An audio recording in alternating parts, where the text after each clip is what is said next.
All right, hey, good evening. Good evening, everybody. Those in the back, Daniel, Dakota, everybody, Adam. All right. Hey, good morning.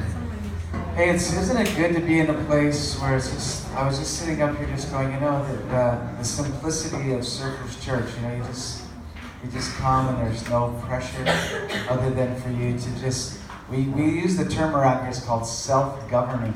That means that you have to be responsible for yourself.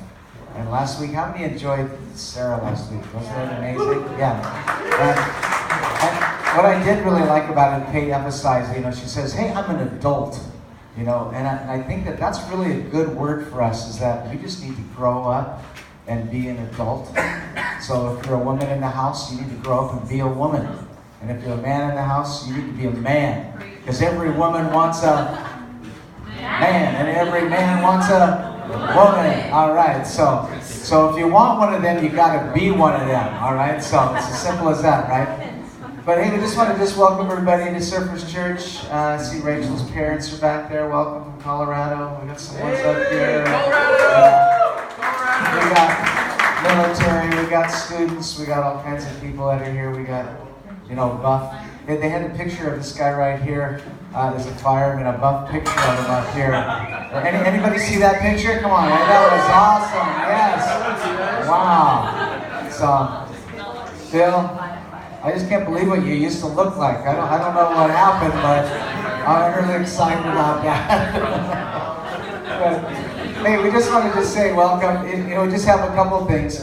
This week, we really had the privilege of just having some amazing people come and visit us and really inspire us about just how grateful we are. And sometimes we just take it for granted, just not only being in Hawaii, but just getting to hang out with people that you get to hang out. And so I just personally want to say thank you for everybody for just your commitment to come here and be a part of what God's doing in this little town called Wahine. So thank you very much.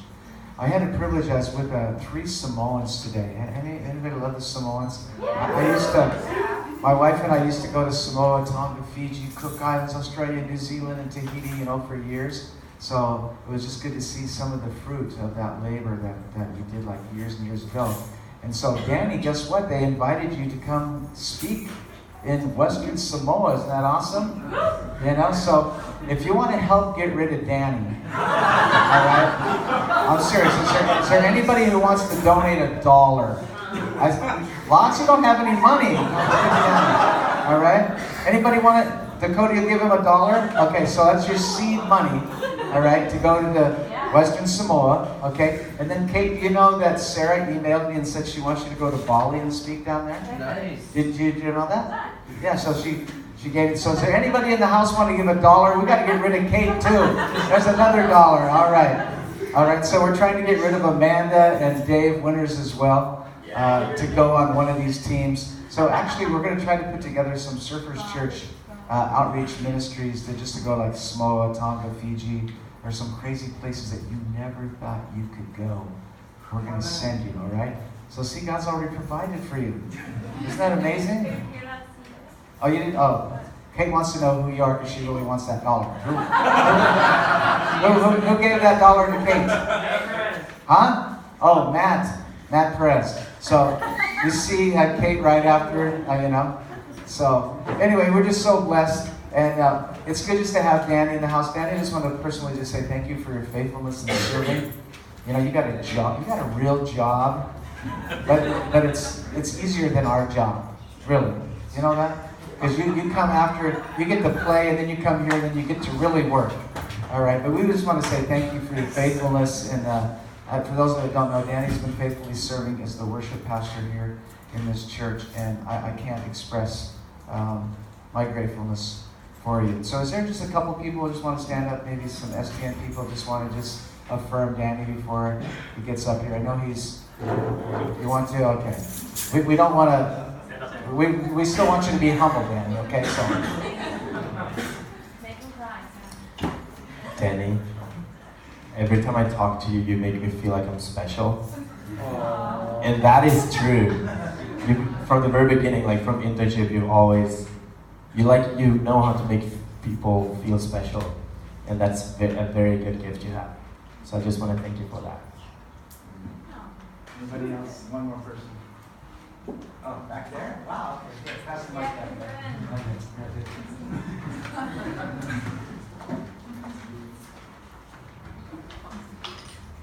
Hi. Oh, okay. Danny, I love that you just have such a big servant's heart, and I can really just tell that you always speak and sing what the Holy Spirit's telling you to, and that you're just a really good son, that you really are obedient to the Father's voice, and yeah, it really inspires us, and I know that.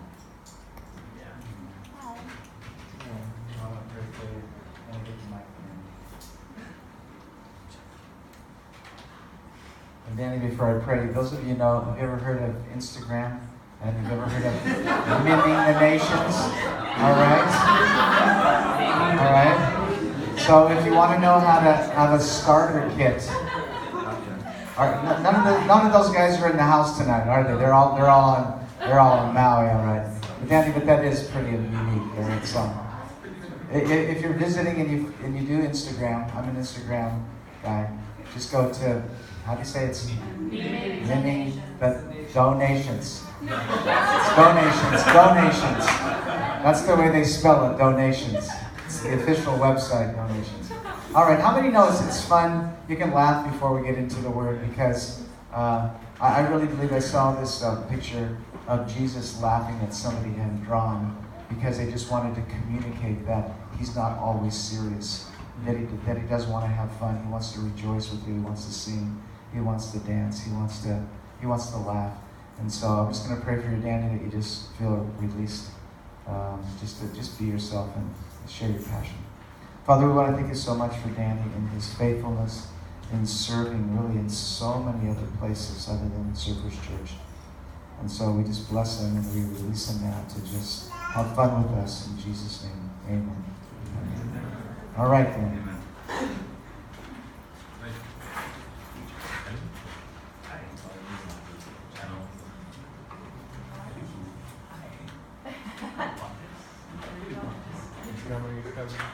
All right, let's try. I'm here.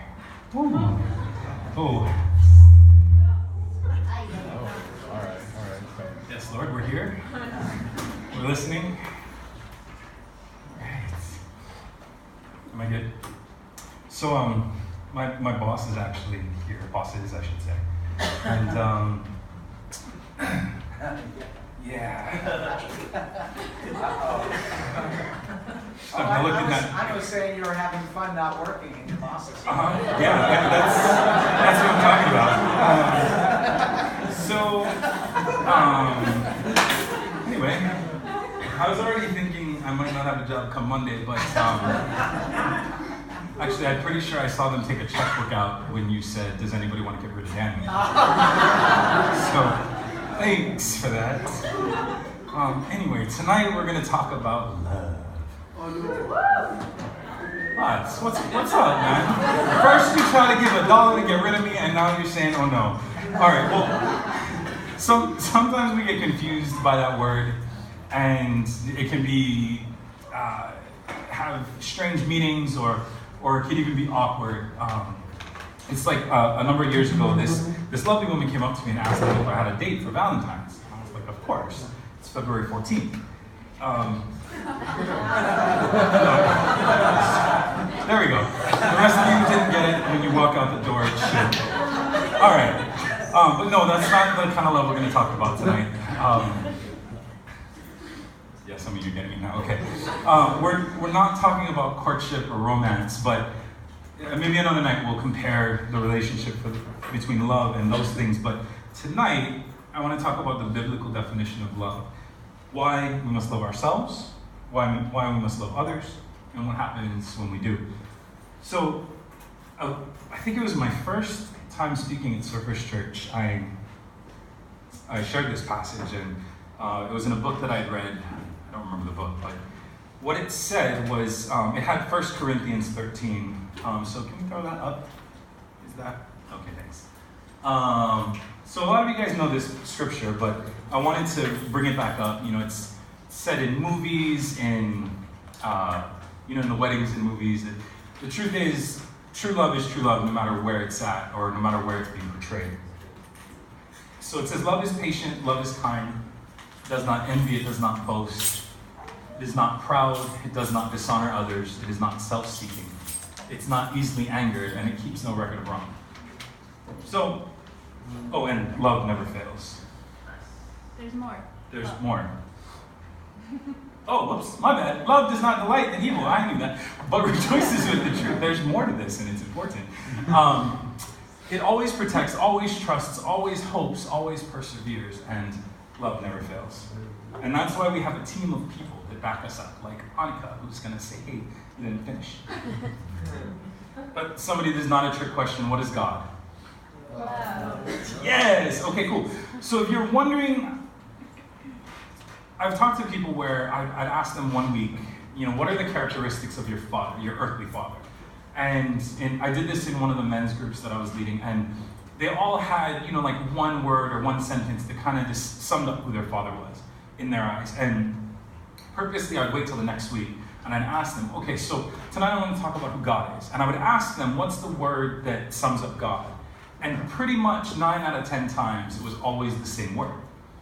And we're going to get to the significance of that later, but the thing is, sometimes our dads don't do the best job of demonstrating who God is at all times, because after all, our fathers are human.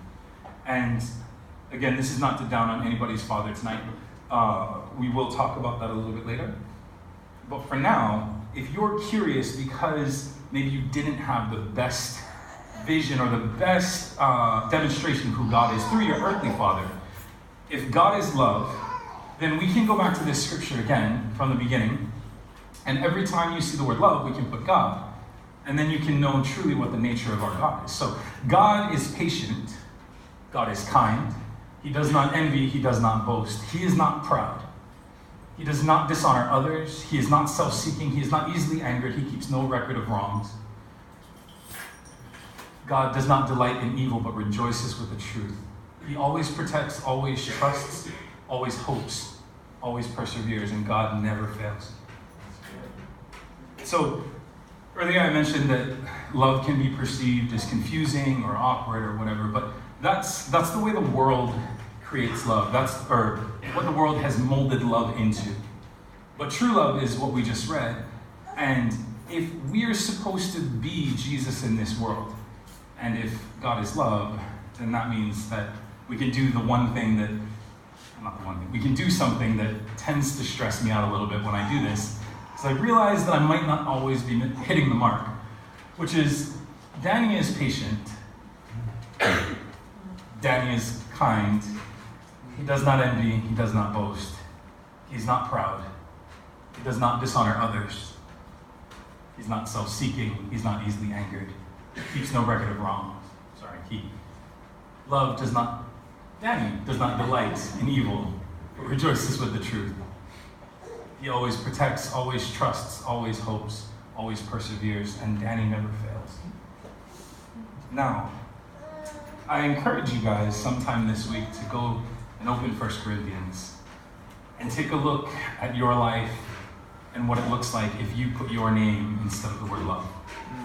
And how are you doing? Now, I don't want you to do that so you can go home and just beat yourself about the head and shoulders with, a stick saying, I'm just not good enough. That's not my goal.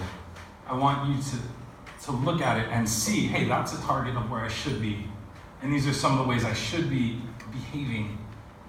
Because we're going to talk a little more later about how love can change anything. So, let's open up Mark 12, 29 to 31, for those of you who have your Bibles. I don't think I told them to write any other scripture. Yep, nope, I did not tell them to write any other scriptures. So, hopefully you have a Bible. So Jesus replied, the most important commandment is this. Listen, O Israel, the Lord our God is the one and only Lord. You must love the Lord your God with all your heart, all your soul, all your mind, and all your strength. The second is equally as important. I'm going to pause there. The second commandment is equally as important. It's not greater, but it's not less.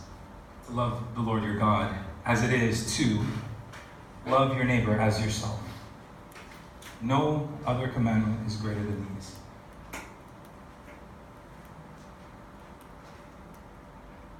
So it says love the neighbor, or love your neighbor as yourself. Now, if if you knew me 15 years ago before I gave my life to the Lord, and you knew how I treated myself and how I quote unquote loved myself, then you would say, please don't love me. Because if you're gonna love me the way you love you, I don't want nothing to do with you. Earlier I said that the first thing that you need to do is learn to love yourself.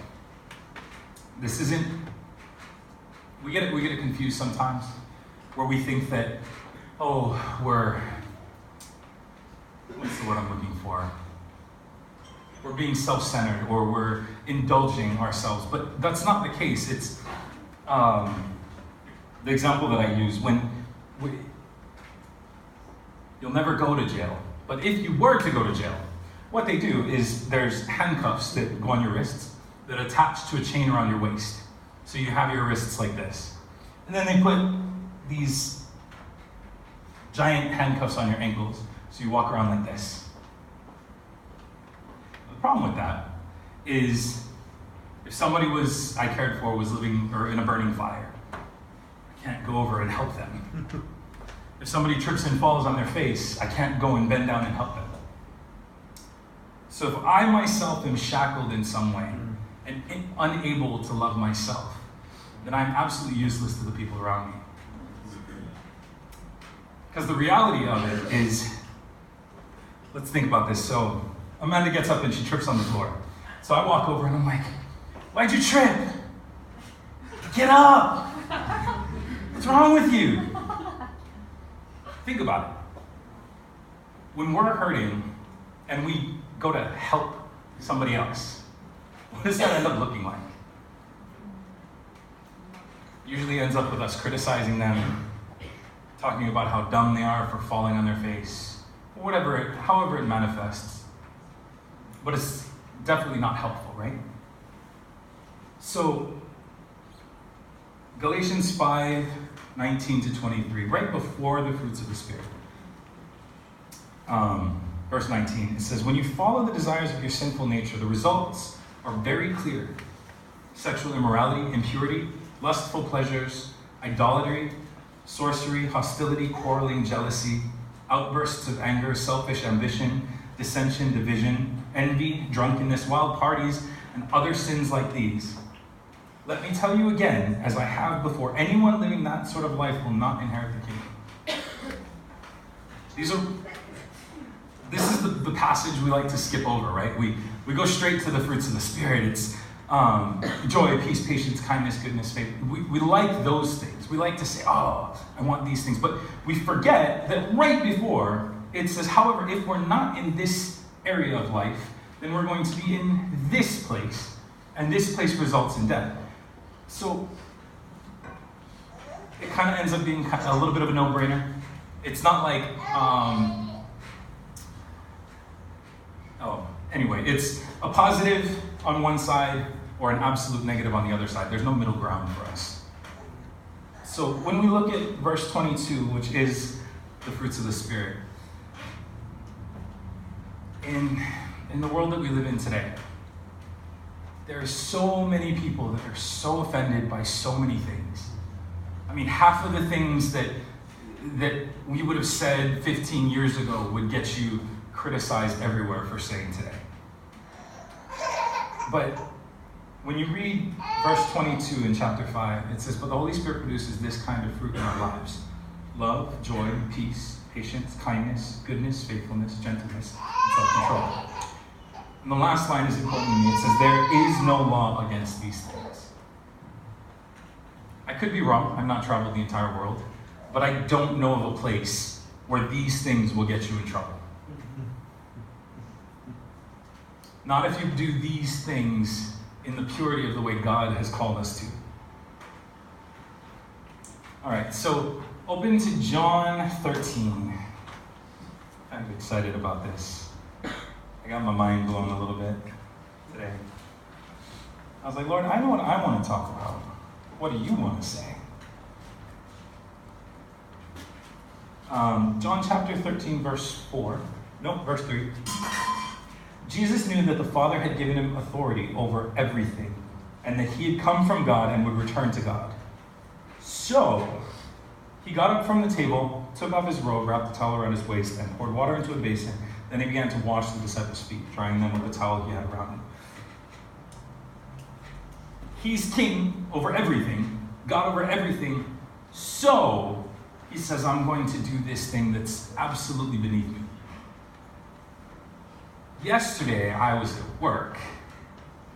Now, for all inclusive purposes, there's the owners of the company, there's my operations manager, then there's me, and there's pretty much everybody else under me. So I'm officially a boss. When I went out to a job site yesterday to help meet a septic pumping guy, drive these trucks, this big canister thing on the back, it's giant, and they have a hose, and they go to your septic tank, and they suck everything out, you know, that comes out of your toilet, in case you guys are still lost. Some of you are looking at me like I'm crazy. Okay. Kind of crappy job. It's a stinky job, for sure. Well, what happened was, the guy finally shows up 2.5 hours late, and I'm still waiting for him, and he's like, hey, can you unbury the lid? I was dressed similarly to this with my nice shoes. That's part of the Danny Starter Pack. I'm not joking, it's there.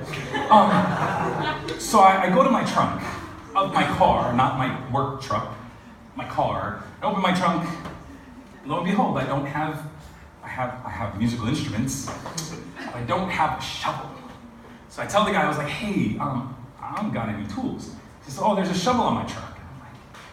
There's a shovel on your truck, like your job to do this. But I got you. So I went over and I grabbed the shovel. And now this shovel, it's a fiberglass shovel. So, and if you guys know, in these panels on the wall, these black and purple things, there's fiberglass in them. Pretty terrible stuff to handle. But his fiberglass shovel was split just enough that all the fibers were getting into my hand as I was digging this thing out. And it was pretty terrible. I dig this thing out, I open it up for him. Sorry, I pry it up and he opens it. And then he pumps, it's a pretty unimaginably horrible smell. And he's finished pumping and he says, hey, you want to leave the hose in there with running water because you want about 10 inches of water in the bottom of this tank. And so I would say just leave the hose running for like maybe 5-10 minutes and then that's good. And I'm looking at him, I'm like, are you telling me what you're gonna do? Or are you telling me to do something?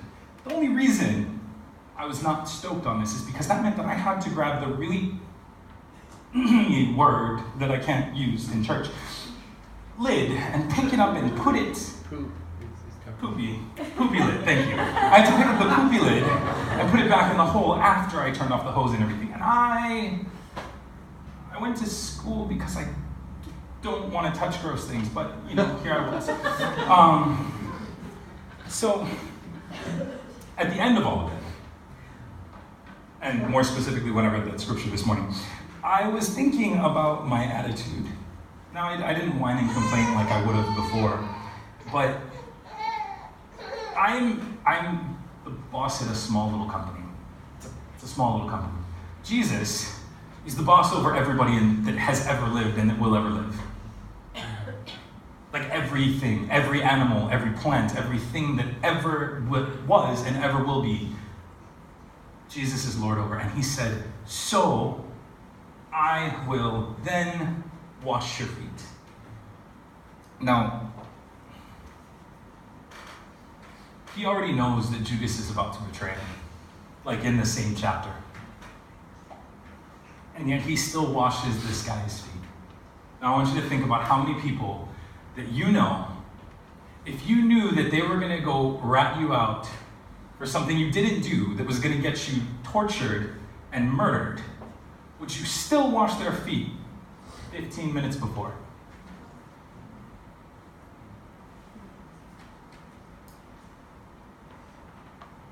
Then in verse 34 it says, so now I'm giving you a new commandment. Love each other just as I have loved you. This is the one right here. You should love each other, because your love for one another will prove to the world that you are my disciples.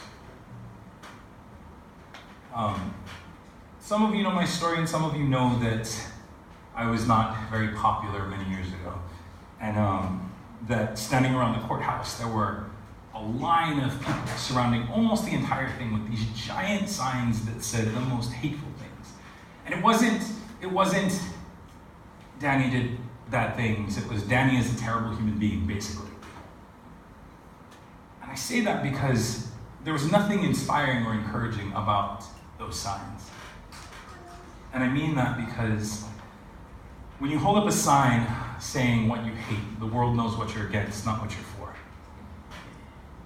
And Jesus called us to be for those that are broken and for those that are hurting. And so there's a question that gets asked a lot: are you a lover or are you a fighter? You guys have heard that, right? Most of you, at least the Americans in the room.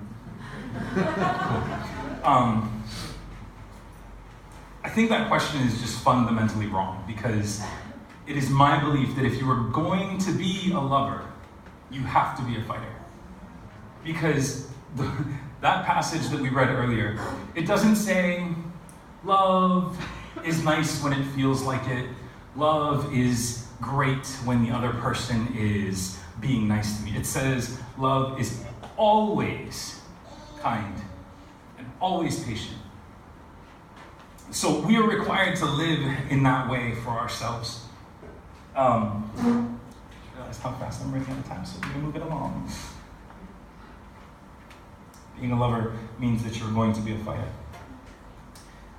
I love that Jesus is such a relational guy. And I mean, we've talked about this 1,000 times, but Jesus is about to be betrayed and about to be crucified. And so he says, hey guys, let's have dinner. You know, he doesn't say, poof, I'm going to go into the future and go to Disneyland by myself. He says, I want to be surrounded. Sorry, that's maybe what I want to do. He says, I want to be surrounded by my homies, by my closest compatriots. And then at the end of dinner, he gets down to his last 3 guys, which are his super close of his super close. And he spends time with just them before he's crucified. Now,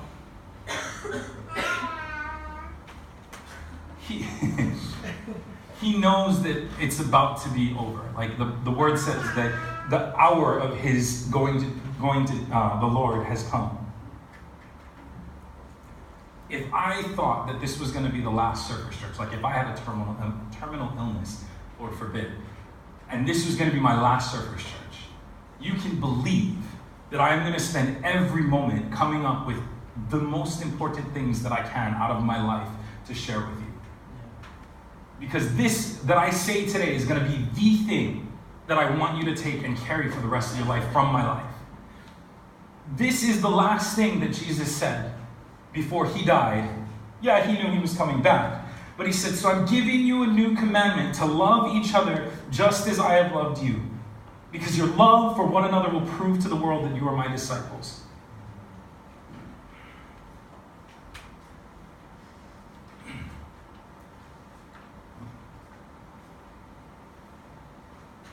I've seen what love can do. We can go. So my mom used to struggle with alcoholism. And at one point it got so bad that she couldn't talk anymore because she had only alcohol in her system and no food. And so she would walk around talking like a stroke victim. The doctor had explained that it was just pure malnutrition. My family are full of wonderful people, and they've gotten better with time. They weren't always the easiest people to be around, but they were very hard on my dad for as long as I can remember, and my mom as well. And I remember telling my dad once, because my parents were never married, I was like, you don't have to stick around the family for my sake. I'm cool. Like, you and I, we're good. You and them, they're not worth your time. Like, my dad is a very, very kind man. And I remember he kind of didn't really respond to me at that time And again, this is many years ago. But his response was physical. He would drive from town, pick up my mom in Pearl City, and drive her out to a church. And again, my dad's was not saved, isn't, I'm not sure. But he would pick her up every single week and sit through a sermon about recovery. And then he'd take her home, they'd drive all the way back to town. And then this turned into dinner before, so he'd have to come earlier in the middle of traffic. And this happened every single week. And the most amazing thing happened. I saw my mother become a soft human being. Now, because I have a minute to say it, my mom, I think it was my grandmother, my great-grandmother, my mother's grandmother.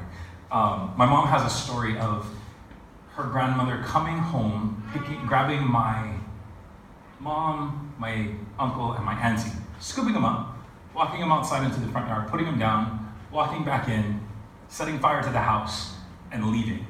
And it was because my mom's grandma had been spited somehow by her husband, lover, man, whatever. And this was kind of like the way my mom was brought up.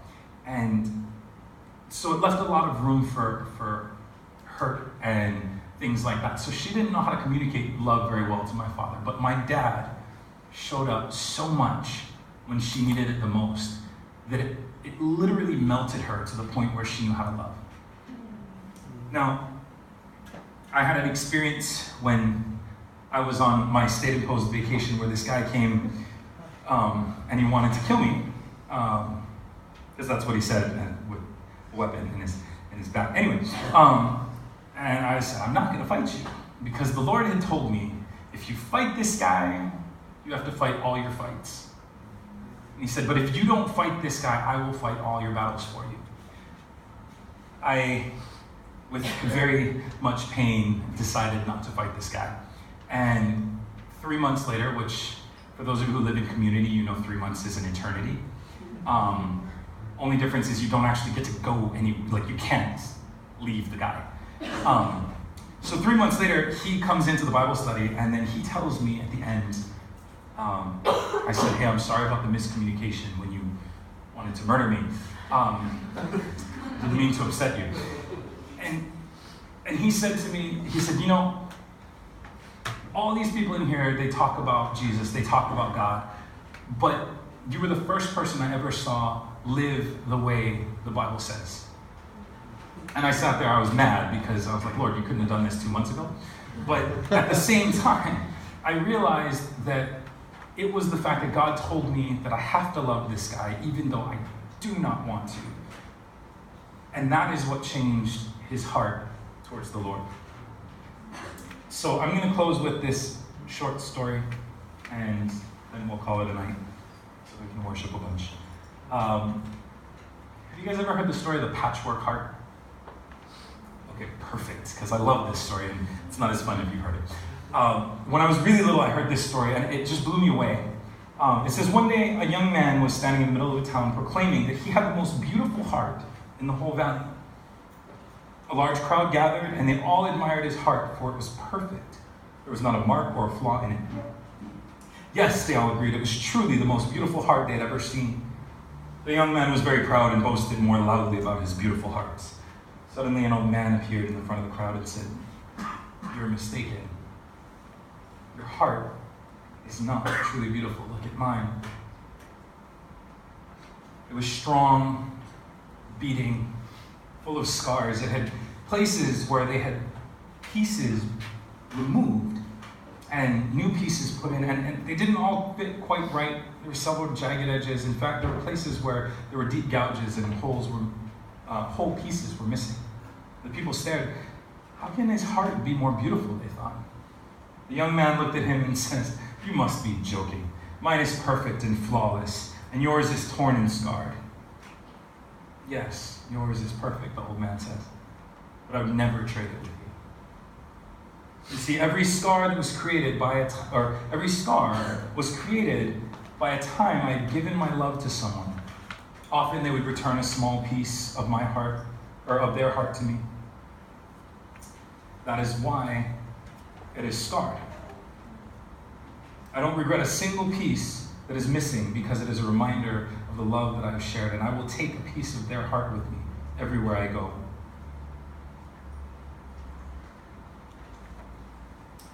The young man looked at the old man and realized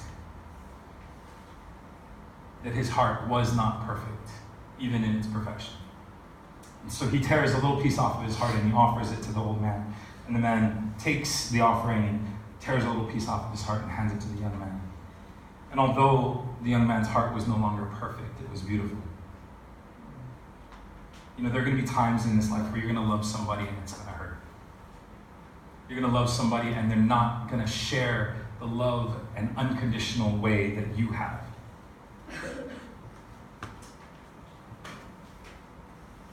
But remember that a heart that never gets the chance to love anybody is going to be just shiny and pretty and unscathed and not going to be beautiful. So I'll leave you with this thought.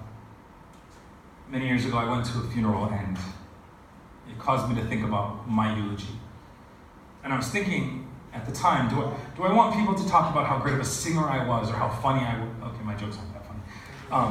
Or do I want them to say, ooh, Danny had all this education and he was so smart? Because really none of that actually matters. And I realized that it would be a life worthwhile if somebody walked up and said, Danny truly loved like Jesus. Now, at that time, I realized that I was further away from there than I am now. If I died tomorrow, I don't know if anybody could fully and wholly say that at all times, but I want in my life that at the end of it, I don't care what anybody else, or I don't care about any of the other things people say. I want them to be able to look at my wooden box, however big it is, and say, this guy loved like Jesus. I experienced Jesus because of the way he loved me. And I want to encourage you tonight that your coworker that is difficult to deal with, your classmate that you just kind of want to give an open 5 to. That was a joke. No, but really, I mean, there's always those people that need a high five in the face with a chair. But we can't give that to them because we can give them the love of Jesus. But really, I want to encourage you, those people that are the most difficult to love are the ones that by your love, they will know the Lord. And a chemist once told me that pure water, like in its chemical form, will dissolve pretty much anything. And I think that love will as well. That pure love, as we talked about earlier, doesn't matter how big the wall, doesn't matter how broken the person, pure love can heal and can change who they are. So with that, I want to pray. And don't close. Lord, thank you for this night. Thank you for your goodness, your mercy, and your love. And Lord, I pray that we would have opportunities through this week to love in ways that we have never done before. I pray that you would give us strength to love in the hard times, courage to love people when it's not popular, and hope enough to know that your love will change those that we are loving. And we will not love them with the purpose of changing them, but we will love them because you love them. And just know with confident assurance that they will change because your love is that perfect. Because your love covers a multitude of sins.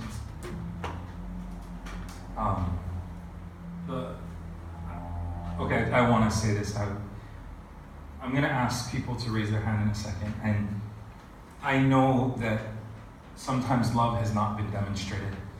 And I didn't quite get to the commission that I wanted to. But if there's a person who feels like they've been too hurt by those that were supposed to love them, or if they just don't feel like they have it in them to love the way you want them to, then I just want you to raise your hand because I want to pray for you. Everybody can keep their head down and just raise your hand if that's you. Hands. Okay.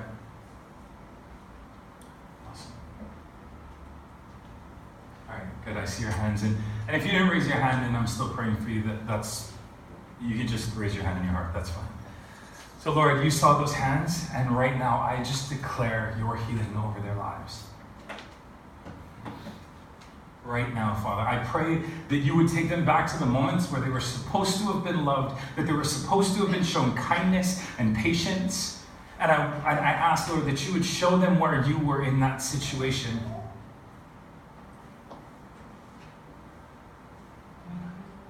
I pray that you would put your hand over their hearts right now. And I pray that you would remove their broken heart and replace it with yours.